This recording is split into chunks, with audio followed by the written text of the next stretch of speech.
औज़ुबिल्लाहिमिनश्शैतानिर्रजीम बिस्मिल्लाहिर्रहमानिर्रहीम रब्बि इश्रह ली सदरी व यस्सिर ली अमरी व उहलुल उक़दतम मिन लिसानी यफ़क़हू क़ौली rabbi ज़िदनी इल्मा।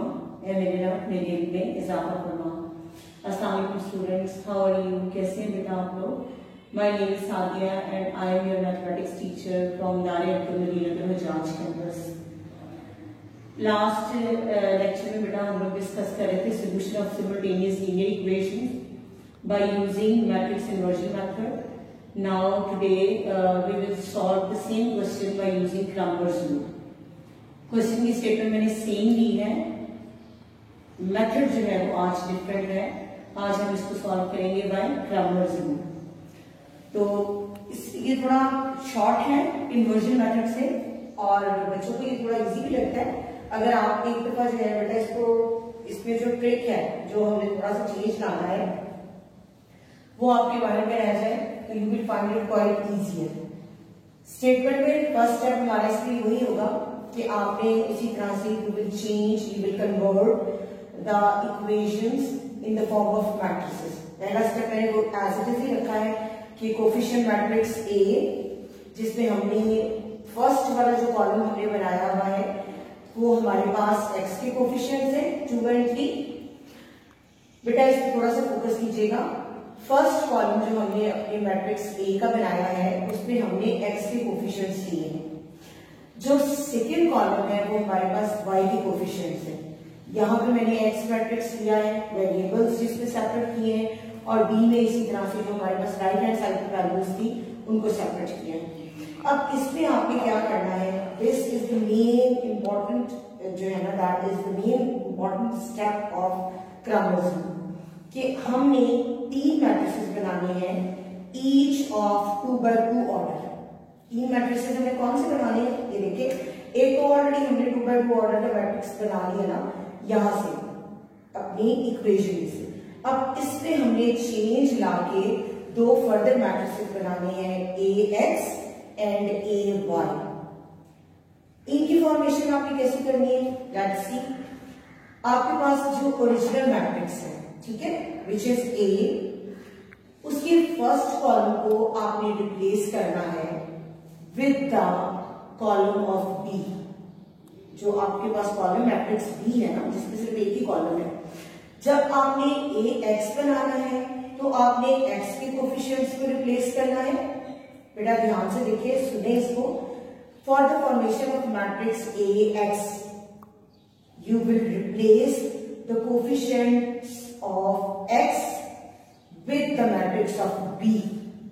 Now instead of coefficients of X 2 3 we have written 4 6 and the coefficients of Y are still there as it is।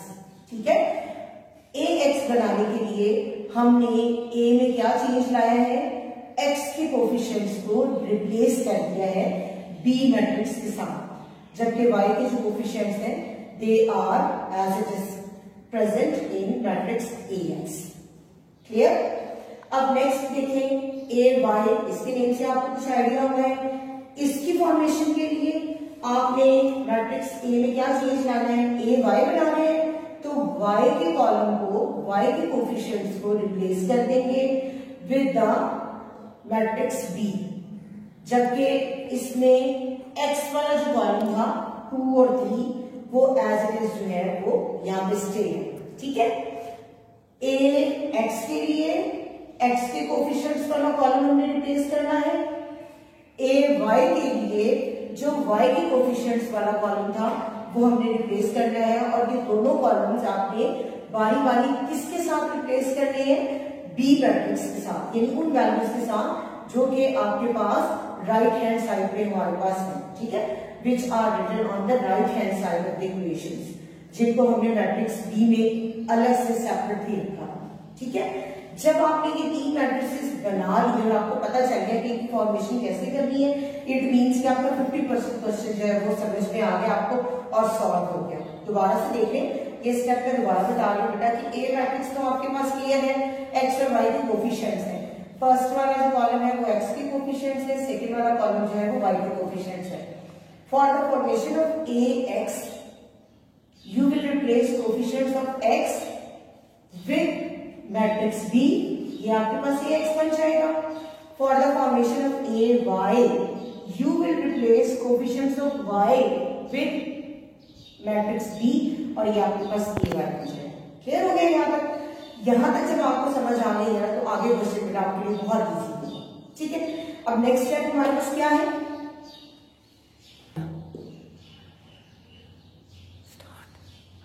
Okay, तीन जो हमने बेटा मैट्रिसेस बनाए हैं, अब उन तीनों मैट्रिसेस के ये सिंबल्स देखें, उन तीनों मैट्रिसेस के अब आपने डिटर्मिनेंट्स फाइंड आउट करने हैं। ठीक है, तीन मैट्रिसेस हमने बना लिए हैं, ईच ऑफ 2 by 2 ऑर्डर।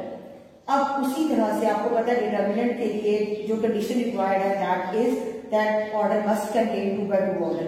तो अब हर मैट्रिक्स का जो तीनों मैट्रिसेस हैं उनका हमने डिटर्मिनेंट फाइंड आउट करना है using same formula A D minus B C. First वाले ए मैट्रिक्स का डिटर्मिनेंट आया है 10, नॉन सिंगुलर आया है। फिर ए एक्स जो आपने मैट्रिक्स बनाया था यहाँ पे by replacing the coefficients of X with B, उसका हमने इसी तरह से A D minus B C formula लगा के उसका डिटर्मिनेंट फाइंड आउट किया दैट इज 20। ए वाई जो थर्ड हमने मैट्रिक्स बनाया था उसका डिटर्मिनेंट फाइंड आउट किया विच इज इक्वल्स टू 0। अब उसके बाद we will find the value of X and Y. ये स्टेप आपने बेटा माइंड में रखना है कि how to find the value of X and how to find the value of Y. For finding the value of X you will divide determinant of A X by the determinant of a, and for finding the value of y you will divide the determinant of a y by the determinant of a। दोनों conditions में आपका divisor जो है वो same है, divisor same है। एक बार आपने ए एक्स को डिवाइड करना है बाय द डिटर्मिनेंट ऑफ ए और एक बार आपने ए वाई को डिवाइड करना है by the determinant of A.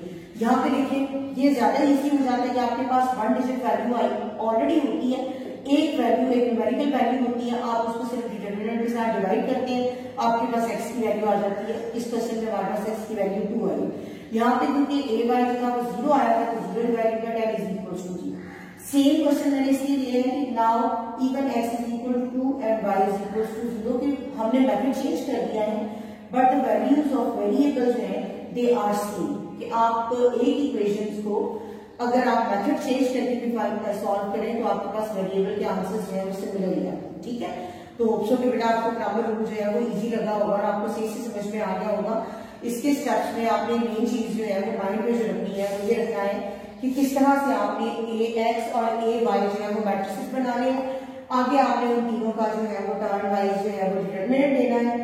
X के लिए ए एक्स को डिवाइड करना है ए के डिटर्मिनेंट के साथ और y की वैल्यू फाइंड आउट करने के लिए ए वाई के डिटर्मिनेंट को डिवाइड करना है बाय द डिटर्मिनेंट ऑफ ए। ठीक है, अब आपने क्वेश्चन नंबर 1 को ग्रामर रूल से प्रैक्टिस करना है, इसके सारे पार्ट्स को ग्रामर रूल से प्रैक्टिस करना है ताकि ये वाला मेथड भी आपको अच्छे से समझ में आ जाए और आपकी प्रैक्टिस भी हो जाए।